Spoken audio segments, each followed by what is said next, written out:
Hello everyone, welcome to my video. In this video, I'm going to introduce you to the programming language Python. Especially if you have never had any coding experience, this is the right video for you.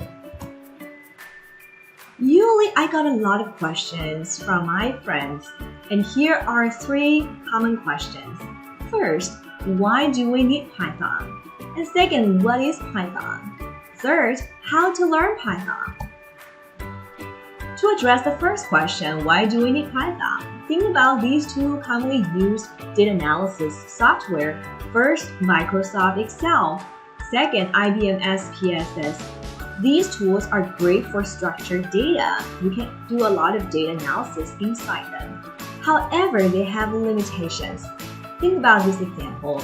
I got this data from a scraper, and I have this data basically around a YouTube video that I want to analyze. And the data may look messy. There are different columns and rows, but however, basically you cannot use Excel or SPSS to correctly detect the rows and columns.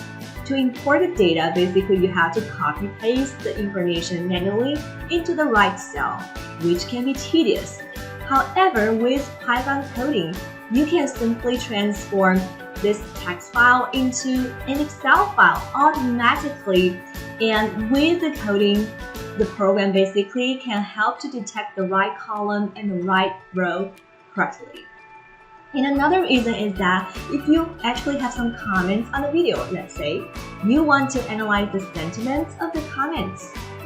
But given SPSS and Excel, you basically cannot detect the sentiments of the comments with the tools. However, if you know Python coding, you can leverage any existing algorithms to detect the sentiments of the comments, which can help you better understand people's opinions. So that is the reason why Python is necessary in addition to those existing software. Second question, what is Python? If you Google search Python, you can find Python's official website, python.org. And here is a screen capture of the homepage. Here is a sample Python coding. Actually, this is a function inside Python.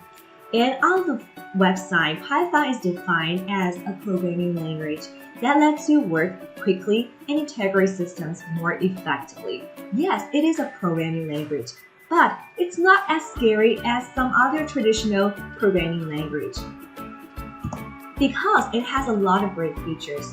First of all, it's very user-friendly. It's easy to learn and use compared with some other programming languages like C++. And second, it has this simplicity feature, which means that users can only use a few lines of coding in order to complete a complex task. And third, it's easy debugging, which means that when you write some Python coding, because the program execute your coding one line at a time, so it's easier for you to detect any error and fix it. And fourth, it has this compatibility feature, which means that you can run Python coding on many very different platforms. For example, if you are a PC user, you can run Python coding on Windows system, no problem. If you are a Mac user, you can also run Python coding there. And it's free. Basically, it's free to download Python from the official website, and also in many other different ways. It's available basically to everyone. And another feature I want to address is its variety. Python provides a wide range of libraries for its users. And you may wonder why we need libraries. Well, think about if you're using a smartphone, you need to download many different apps to fulfill many different needs. Like you want to play a game, you have to download a game app on your smartphone. It's the same idea here. In order to perform multiple tasks, you basically need more libraries from the platform, from the, for example, Python platform, to help you fulfill the goals. So the more libraries, of course, the better. And last, how to learn Python? Well, before using Python, I had no coding background. So here are some tips I want to share with you through my self-learning journey. First, it's important to understand the key concepts in Python through particular examples.